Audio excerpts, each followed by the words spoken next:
Hello and welcome to CTSB. This is a special edition of our show Conversations. And joining me today is cinematographer and Academy Award-winning special effects artist Eugene Mamet and his wife Irene Borisova, who is currently a production designer and artist. Eugene has created special effects for movies we all know and love, like Little Monsters, Ghost Dad, Blue Lagoon, Dirty Dancing, and Predator with Arnold Schwarzenegger, among many others. Eugene moved to Lenox in 1996 to work as a special effects for Starship Troopers and The Matrix. Those are two of my favorite movies, I might add. In 2002, you and your wife Irina opened Animagic in Lee to showcase the Berkshire's visual effects talent and to foster the movie-making spirit in the Berkshires. Eugene is a longtime member of CTSB, and both Eugene and Irina are former citizens of Ukraine. Welcome, Eugene and Irina. Thank you. Thank you. We've all been horrified by the images that we're seeing on the TV every day of the Russian invasion into Ukraine. And before we talk about this horrible crisis, the first half of your life, you grew up in the USSR. Yes. And at the end of our talk, we're going to present a film that you and Irina have just created called Ukraine on Fire. And in the film, we will see suffering of the Ukrainian people, the disinformation by Russian state media, and a link to where people can donate to help with food and supplies for many of the Ukrainians that remain in Ukraine. So let's start with, before we get into the crisis, let's go back to the beginning and let's start with where were you born, Eugene and Irina? Yes, I was born during World War II. It was 1942, and my family immigrated to far east to Uzbekistan. So I was born there, but when I was like 2 years old, we moved back to Ukraine, and this is what is half of my life was there. And then in 1978, okay, I was immigrated to democratic country USA from USSR, but now Ukraine is not part of USSR, so Ukraine now independent country. Okay, and Irina, you were born, where were you born? Yes, I born in Ukraine, in big city, Kharkiv, in the same city with Eugene, but I immigrated to United States in 1993. And how did you two meet? In Ukraine or in the U.S.? Yes, we met a long time ago. We used to work together in movie studio, and then Eugene came to United States much earlier than me, and then we met this eventually in the United States, and now we husband and wife for many years. Mm. And tell me, what was life like in the former USSR? About life in USSR? Yeah, громче только. It was not democratic country. It was like dictatorship and lot of censors around, and we couldn't tell what we like to do. Mm-hmm. And was very restricted everywhere. But we were young and, you know, it was our life. But it was not good situation that time in USSR. Okay, and how about post-1991, the Soviet Union, former Soviet Union is now gone. Yeah. And what was Ukraine like? What are the people like? What is the culture like? It was much better. Feel independent, and everything was developing, and we were very peaceful country, and we tried to go to European Union and to NATO and to be part of Western world. But we have very big neighbor who like to live opposite way, and he threatened Ukraine, and it was not good. Do you always feel like Ukraine was kind of stuck between these two superpowers and like two different worlds? And they both wanted to pull you in. They both wanted to pull you in. The people wanted the freedom of the West. Yes. But you had this Soviet umbrella over you. Yeah, it's exactly. Yeah.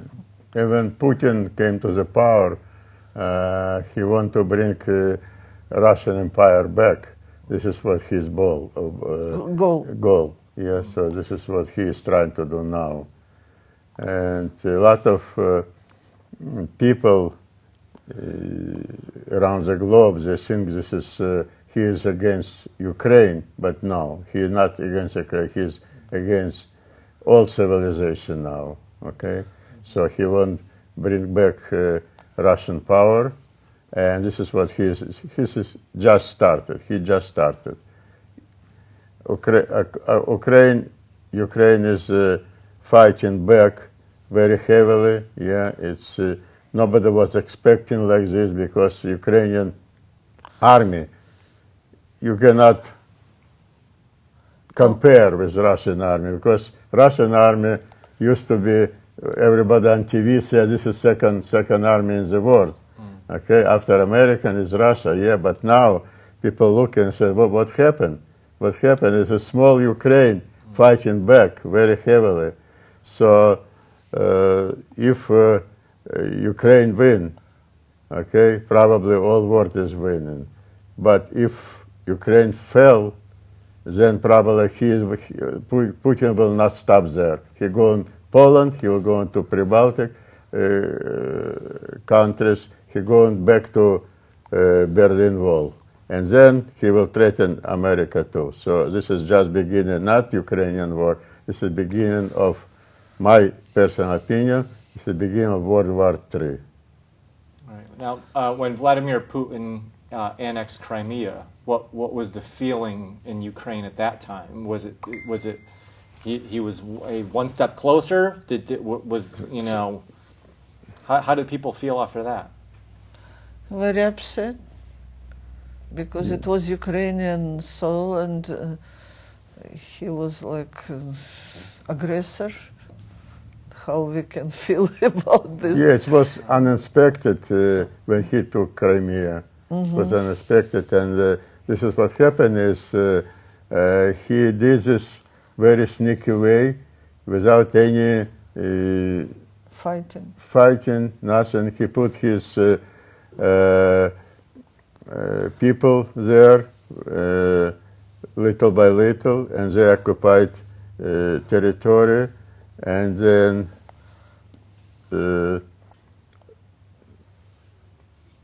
he annexed Crimea. Not much was against him, so he was become very, very hungry, and he said, "Oh, this is I did very easy," and now he's become more hungry, and now he started World War III. And that time he occupied part of Ukraine. It was 8 years ago, and now all those years he prepared for new war. It's happening. He occupied like just 7% of Ukraine. That time, and now it was just excuse. He said, "Okay, I need to go to protect these people in the 7% of Ukraine," and now he started full war against Ukraine. Tell me about the Ukrainian people.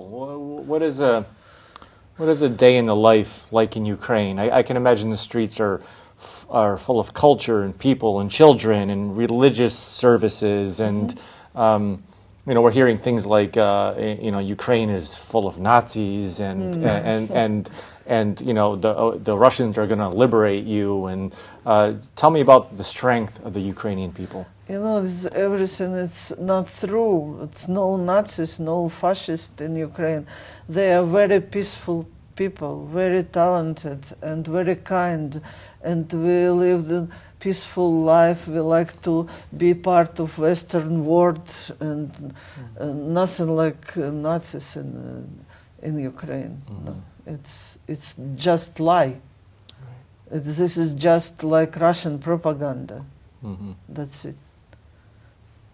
And people live their lives, and they developing, and they doing a lot of nice things, and very peaceful.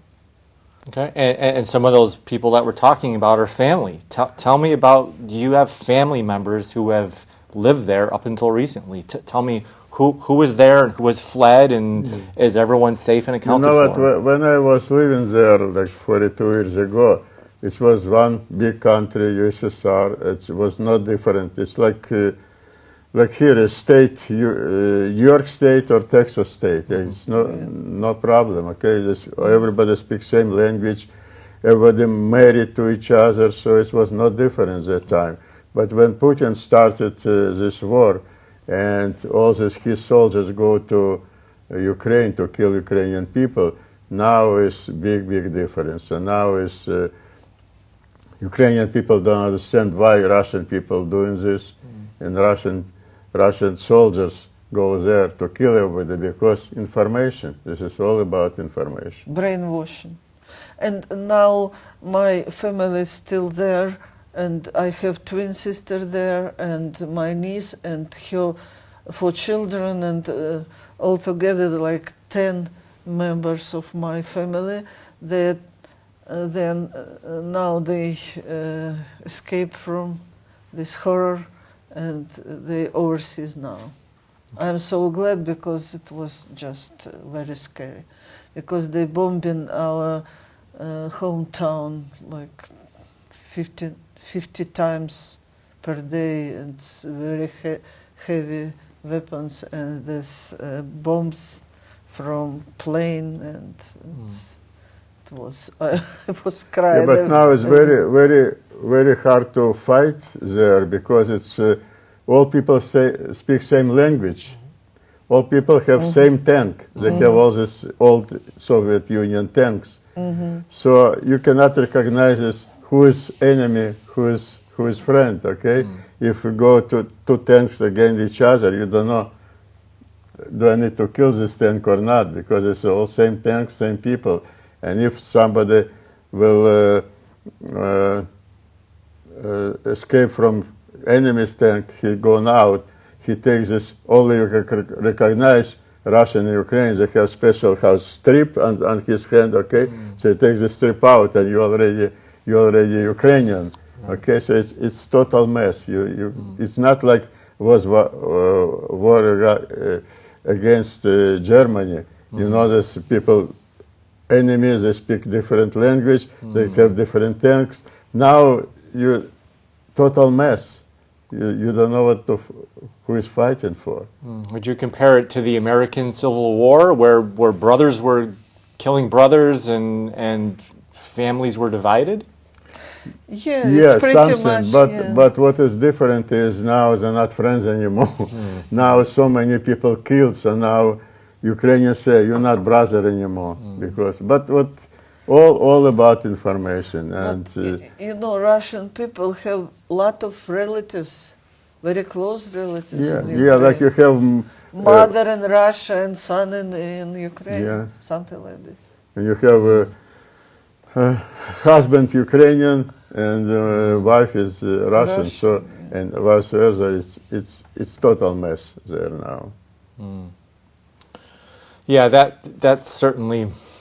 It's very confusing, yes. When the very person you've married is part of what you would consider the enemy state. Yes, that's very It's sad. friends, you know, not a lot of friends. But I have friends now used to be in Russia or Ukrainian, and now they're on different sides. So it's total mess now. Okay. Tell me about the images you're seeing on TV. It's heart-wrenching. It's difficult to watch. It involves the elderly. It involves children. I don't think I don't have words for it. Yeah. How does it make you feel? It's terrible. I think it's Putin now. He's in agony. So he wants to kill all civilian people. Then the president of Ukraine, he wanted to say, okay, it's so many civilian killed. Okay, we need surrender, but not. He will never surrender. Okay, so this is all Putin responsibility. So he is killing more and more innocent civilian. Okay, and it's.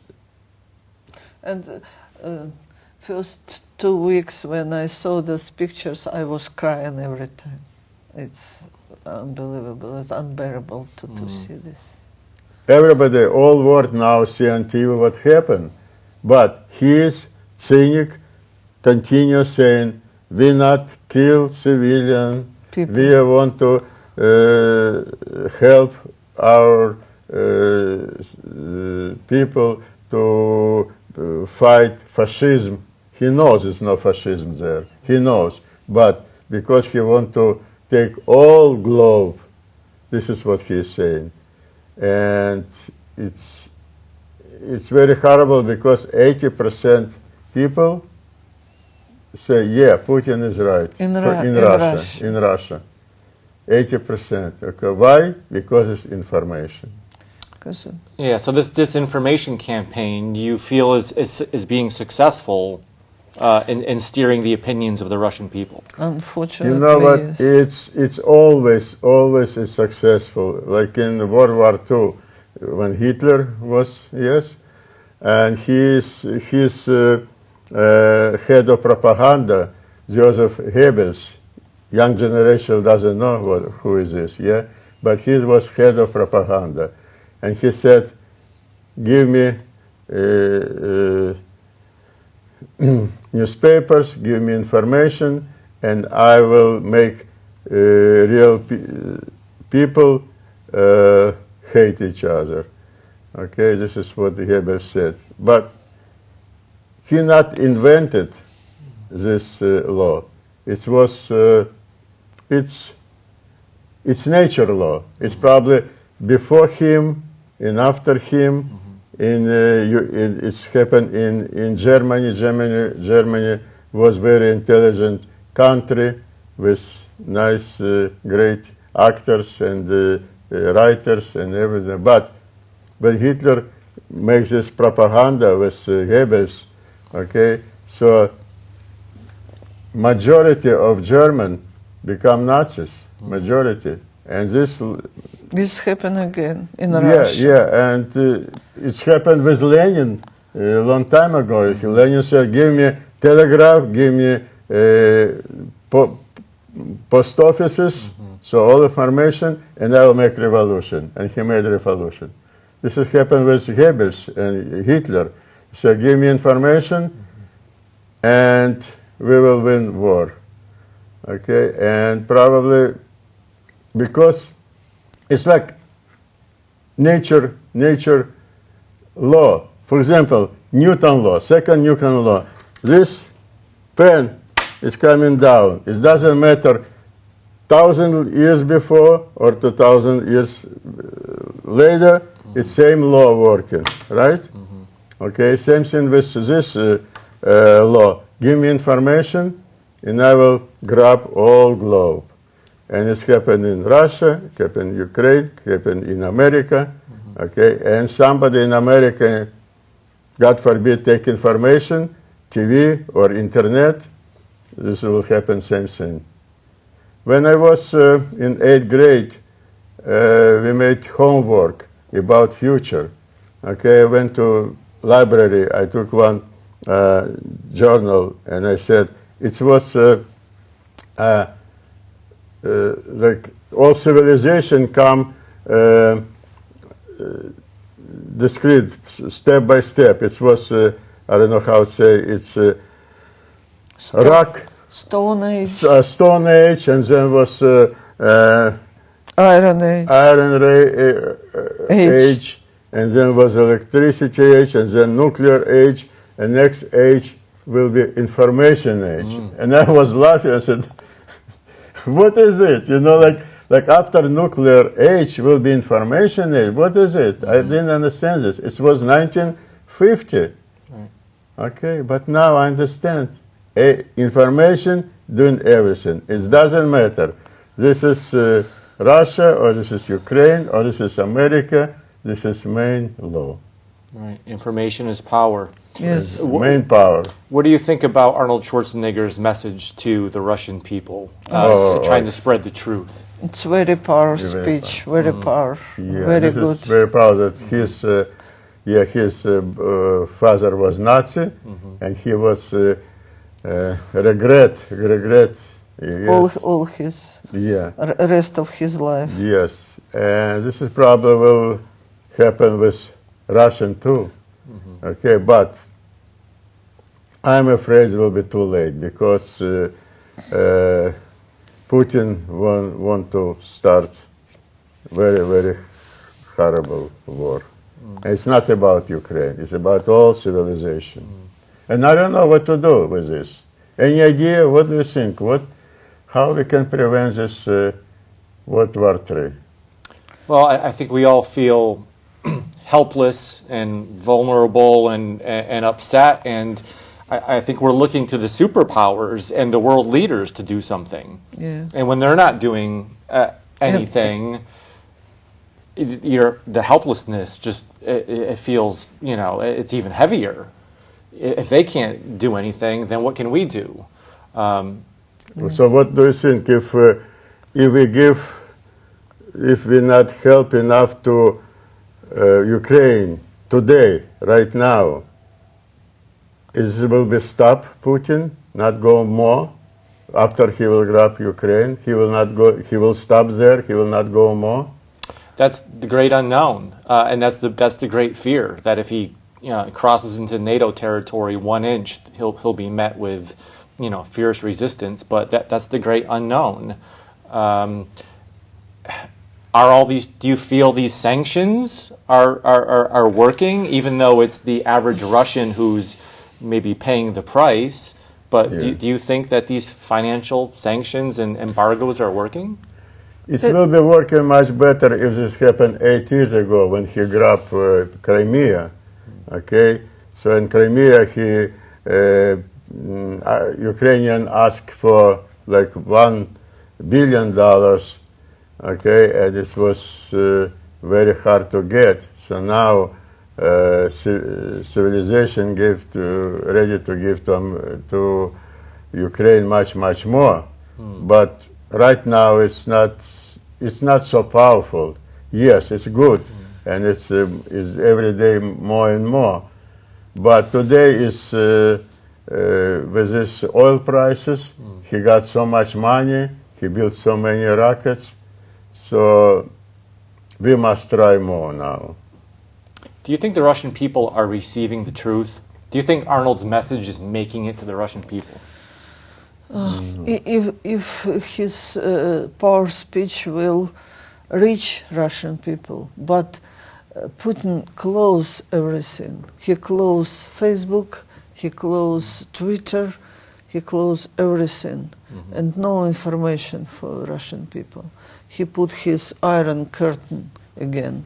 And it's very cynic way. Every day he's saying we're not bomb. Everybody see on TV, but Russian people, some Russian television shows this bombing and say, okay, we're bombing fascists. Yes, and somebody say this is fake. This is fake. Yeah, this is NATO This making is Western propaganda. This is fake. This is what they're saying. Everybody can see what's going on, but not them. All right. Now, I asked you earlier, Irina, if you're obviously angry at the Russian government and Moscow and the Kremlin. Yeah. Are you angry at the Russian people? You know what, they are brainwashing now so deeply that yes, I am angry with this. Yeah, so many people killed. They said, Innocent people killed, yes. that like 70% of Russian people support Putin. What can I do about this? Right. Yes, I am angry because they are our enemy now. What we can They do? don't understand that this is war not against Ukraine. This is war against themselves, because a lot of Russian young boy now dying in Ukraine. Yes. And Ukraine government said, okay, we want to return this body back to mother, so mother can bury them. Russian not answering, okay, and not many people even in Russia even know that for today it's more than 14,000 Russian soldiers killed in Ukraine. But Russian people doesn't know about this. They bring portable cremation, okay, with soldiers. Russian soldiers bring portable cremation to cremate themselves, Right. not to bring body back to Russia. Right. So at some point in the future, 20,000 families are going to wonder where their children are, why they're not coming back. Yes. But they said they just lost. We don't have anybody. But Russia is very big. Okay, so if if you divide on the whole Russian territory, probably not many mothers will meet each other or hear about each other. They say, okay, I'm only one who lost my son, but it's someday they will recognize this. What do you think about the world calling Vladimir Putin a war criminal? Do you agree? Yeah, of sure, course. Yeah, sure, yeah, absolutely.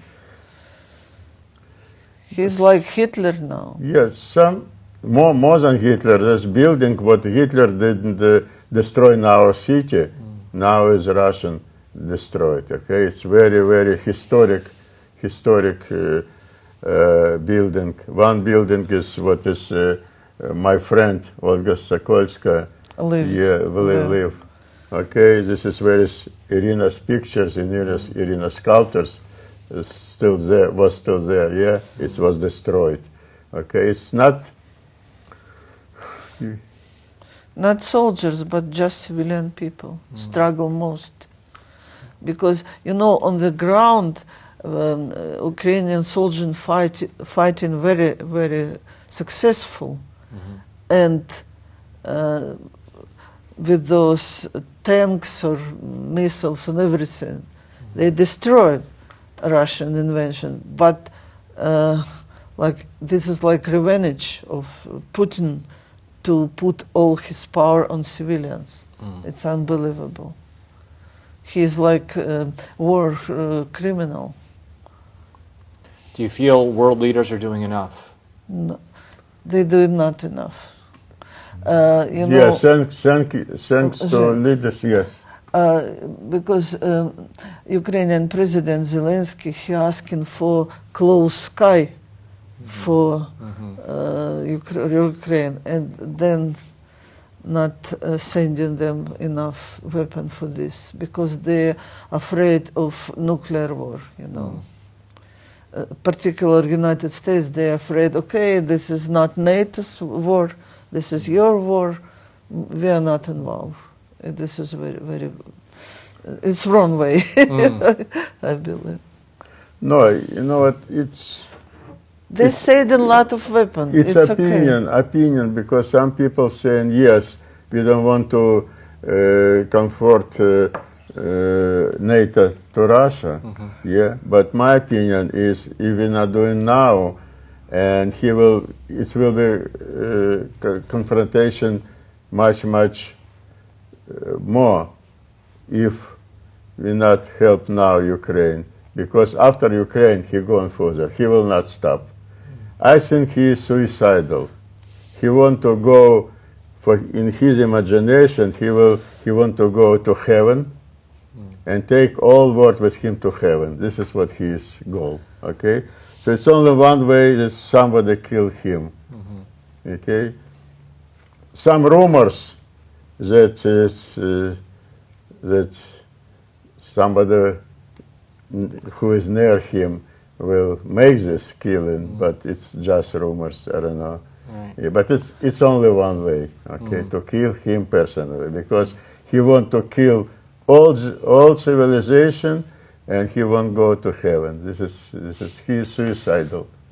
You know, this is war of one man, because people who surrounded him, he's not agree with him, even military. But this is his goal, this is his mission, and something like this.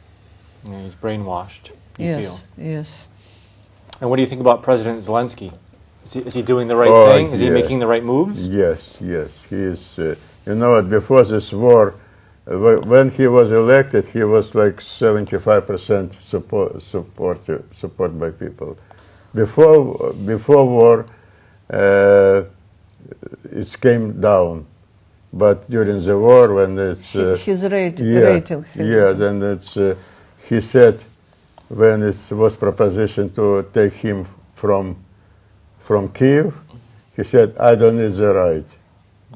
I need ammunition. This is what he needs." And after he's like Churchill in London. Do you remember during World War II? I do. He's staying in Kiev. He is very strong now. Yeah. Okay.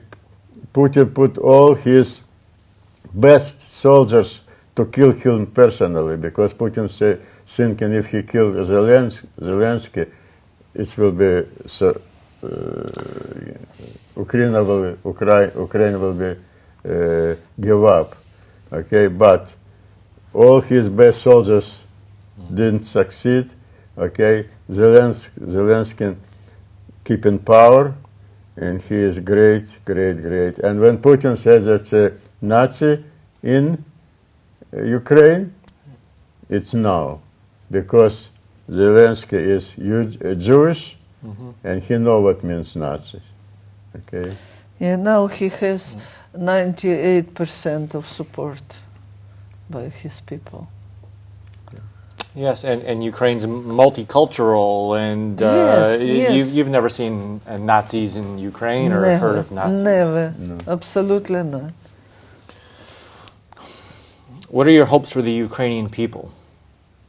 Do you see them moving back to their homeland someday? Yeah, this is our hope. Yes. But who knows? But now it's how many flee from our city? From our city, they have like 2 million population, and half of this population now gone away. But sometime we hope they will back. Yeah, but even when this train go out of our town, it's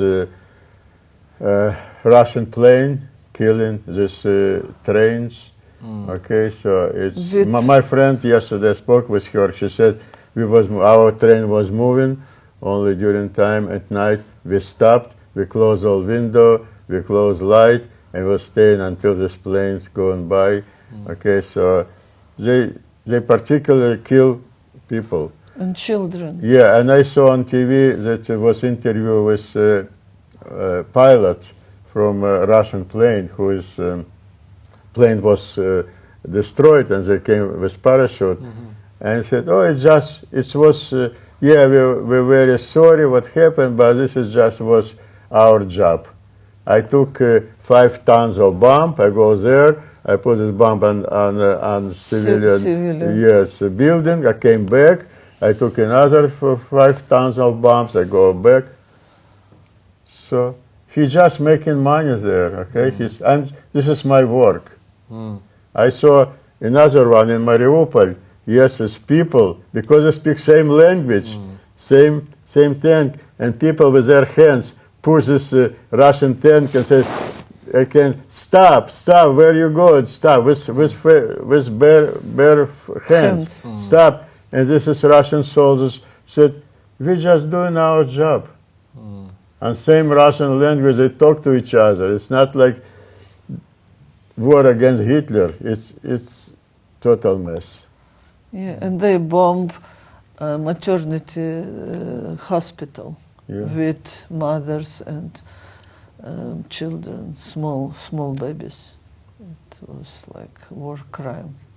Yeah, we have seen some of those images in your movie that you've created. Tell me more about your movie, and what are your hopes that the movie helps with some donations or some food or to help the Ukrainian people. So tell me why you made the movie and how it will raise some money to help.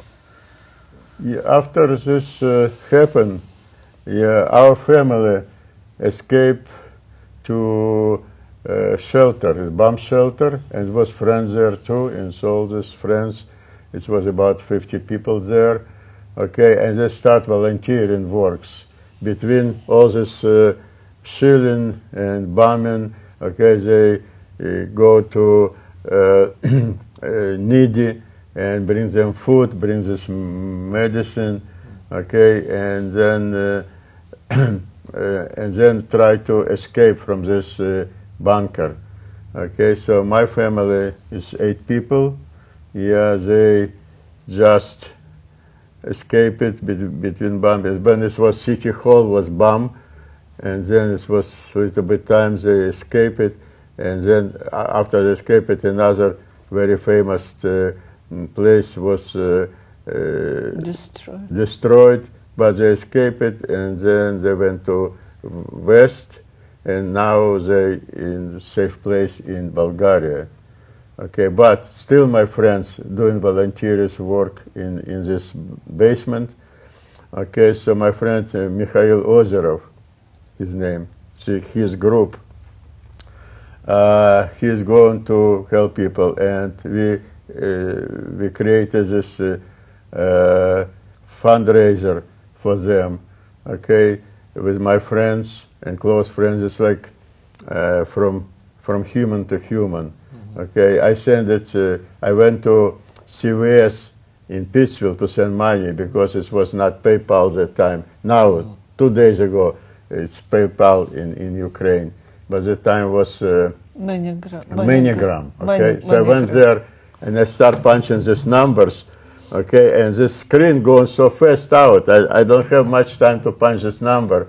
Okay, and then the manager came. So what can I help you? I said I need to send money Ukraine. She, oh, Ukraine! Now I know where is Ukraine. I know. Yeah, can I help you? So she's helping me. Thank you very much. So it's all people who work in Walmart.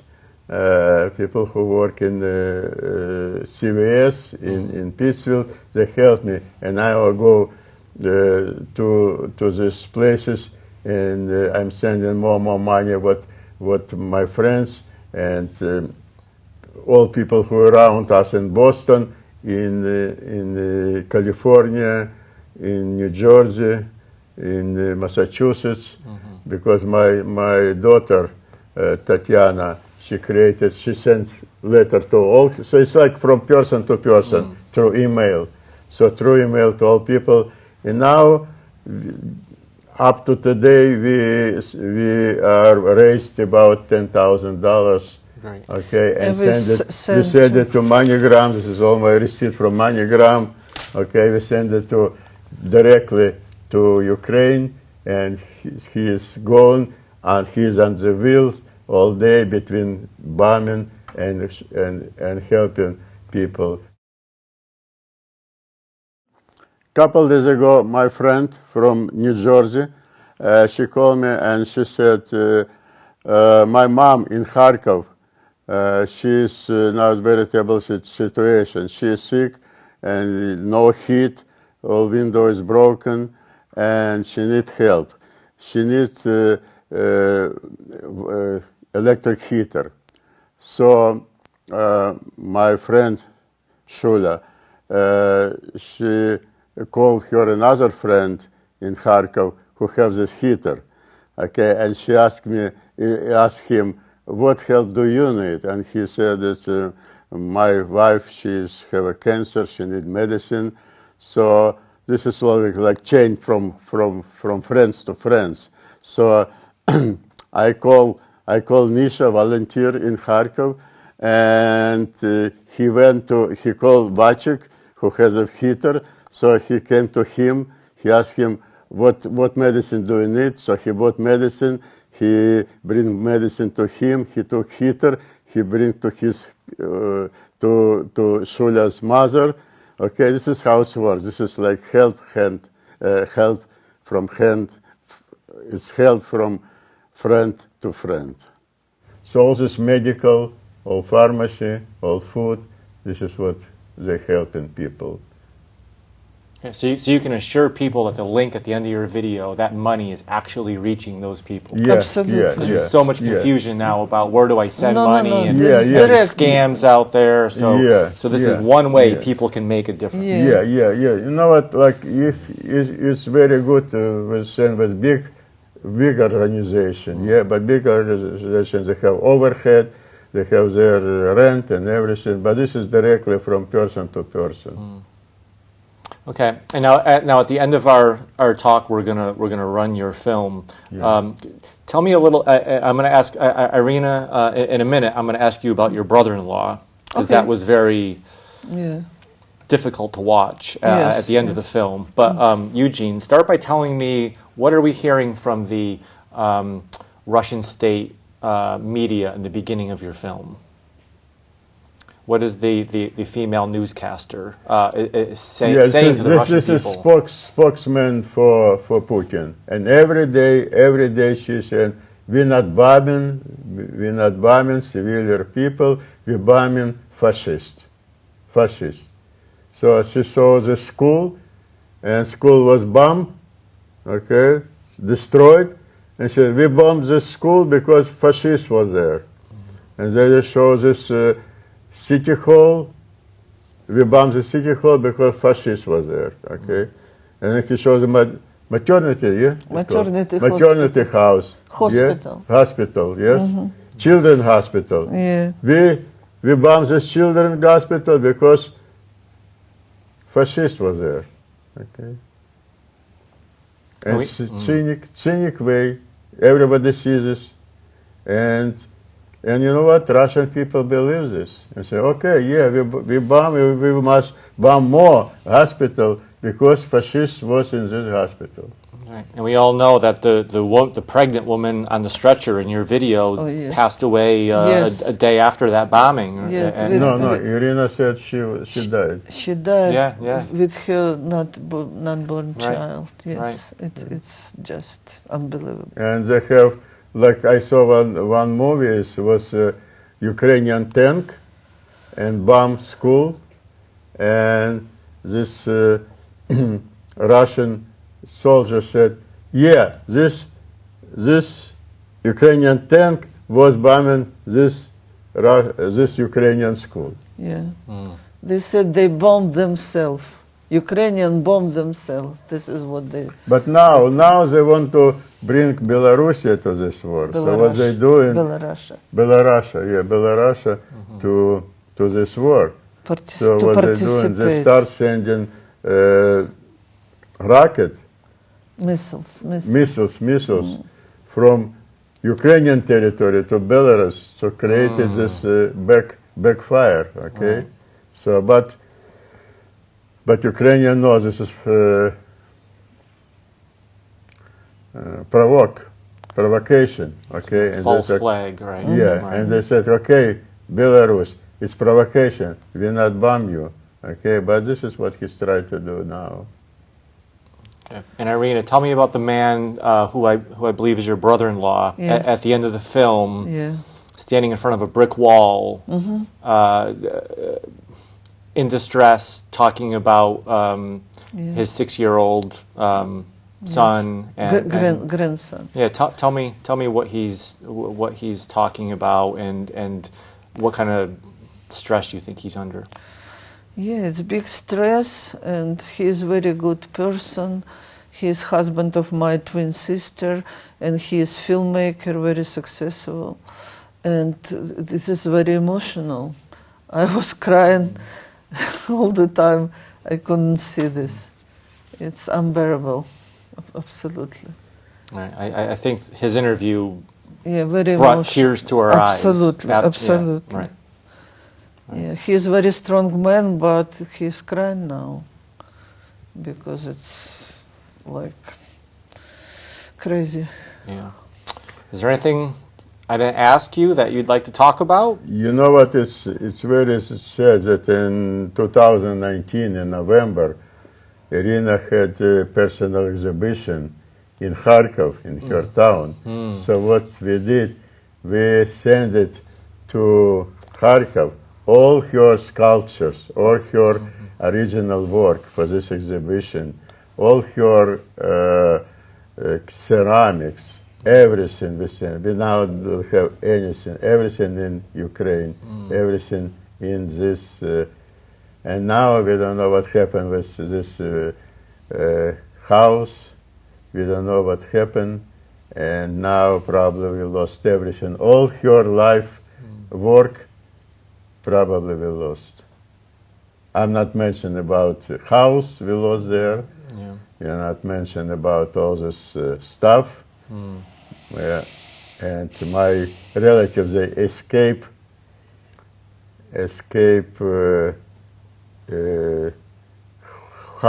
home last minute. So they even forgot to took the American visitors' passports. International passports. Because they're running. And now they called me yesterday, said, Eugene, we just escaped last minute. We forgot international passports. So where are they stuck? Stuck now, I don't know. And they said, do you have, maybe you have copy? Maybe. I said, no, you never send us copy. And now they have the Ukrainian passport, you know, but they have international. Yeah, they came visit us a couple times, so they have open visa, but no passport. No more. All right. Do you feel Poland is a welcoming country? Oh yeah, Poland helping very a much. lot. Yeah, very much. Yeah. They have now maybe more than 1 million refugees. Poland, they welcome and they treated them very, very good. Yeah. Poland helped us a lot. And first day when this war happened, my friend Zbigniew Rybczynski and his wife Dorota, she called from Arizona. They live now in Arizona. And Zbig said, Eugene, look, Dorota's sister live in Poland. So please tell your family, go to Poland border, and she will come to any place on all these borders. She will come with her car in any place, and she will pick up your family. Okay, this is great people. In all Poland now they have, I don't know how many million they accept refugee from Ukraine. And finally, when I told Zbig that my family successfully came to Bulgaria, he said, "Oh, great! And my Dorota's sister took another family. So all Polish people help now Ukrainian." Yeah, and I'll tell you, Zbig Rybczynski, he's a very, very great director. Everybody around the globe knows him. He received Oscar for his movie Tango, so he is great. Yeah. Zelensky says that this Poland president is like my best friend. We're talking with him directly on cell phone. We don't need to go through all this procedure. I took phone. I talk with a Polish president, and Zelensky said, "We are here in Kyiv. We don't want to die like 300 Spartans.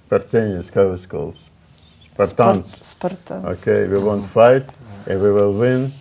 And now now even NATO's country surprised, and they said, "Oh, we were thinking this Ukraine will fall in 48 hours, but look what happened." I don't understand too. It's very powerful because you on your own land, you fight for your own land, and it's a big difference. Right. It's very much like the Spartans. Yeah. Right. It's a David but versus Goliath. Spartans are dead, right? Right. But Zelensky said, "No, we're not like Spartans. We will not die, and we will win." Well, we're going to keep the Ukrainians in our hearts and minds, and we're going to wish for the best outcome. Yes. So we're going to go ahead and play your film, and I'm not going to say enjoy the film because it's a hard pill to swallow. It's not easy to watch, and if you are easily affected, you maybe shouldn't watch because there's some hard scenes in there to view, but watch the film, and at the end, use that link if you can donate and help the people of Ukraine. Irina and Eugene would appreciate the help. A lot of friends know us, know me, and you will be sure that every penny will go to our friends who fighting for Ukraine.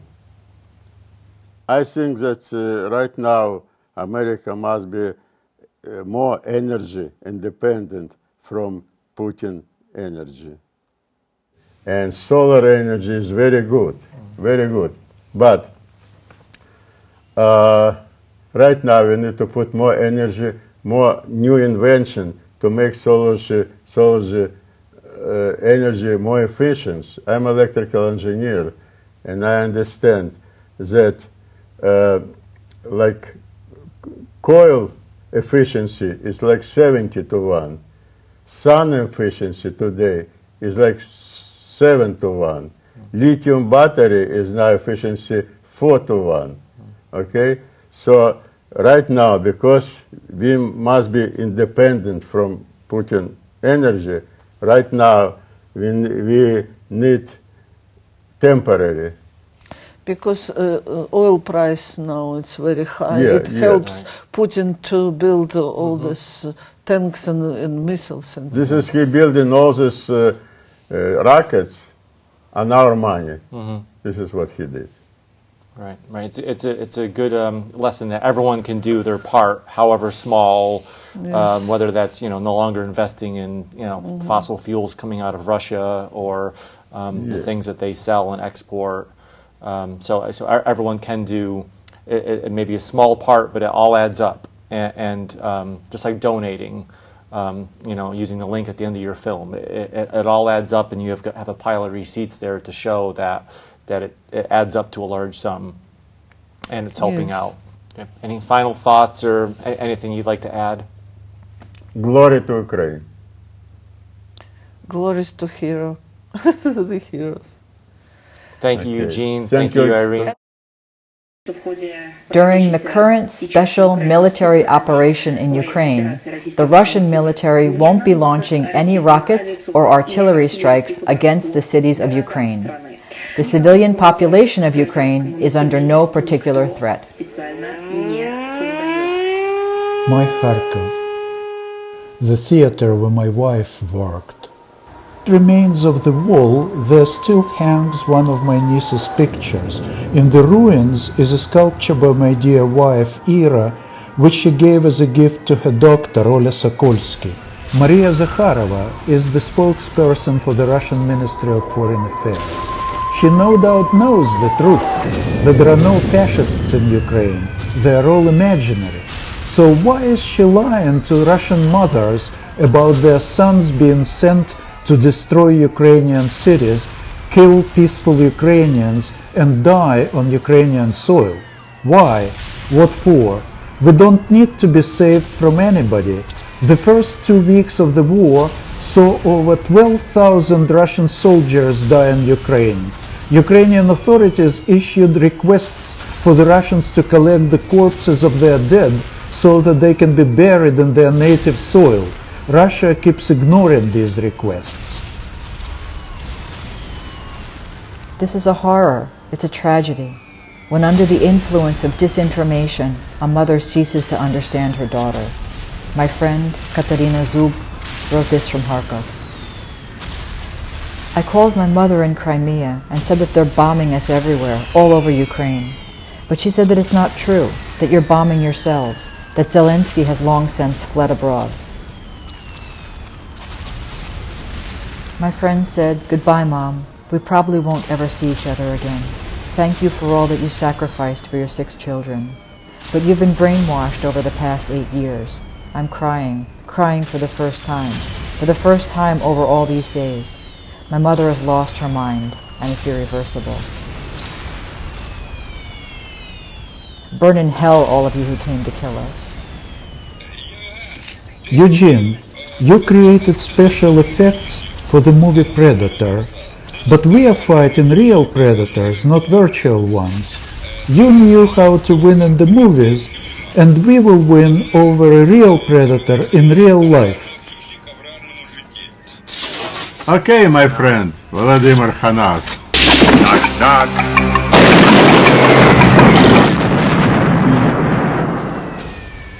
I'll give you just one example that happened today. I had a friend, he lives in Germany now, and he was a Russophile. He was against Ukraine.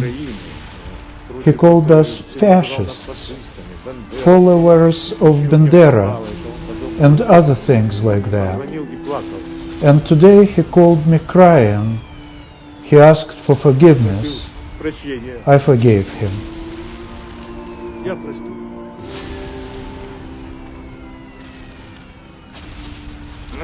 You know, my 6-year-old grandson, during an air raid alert, said when he was taken into the basement where it is safer, he said, Mama,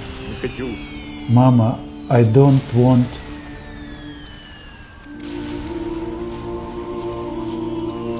I'll repeat. Mama, I don't want to die young on a Sunday.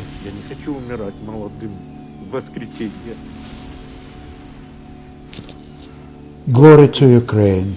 I will tell you how you should respond. Glory to the heroes.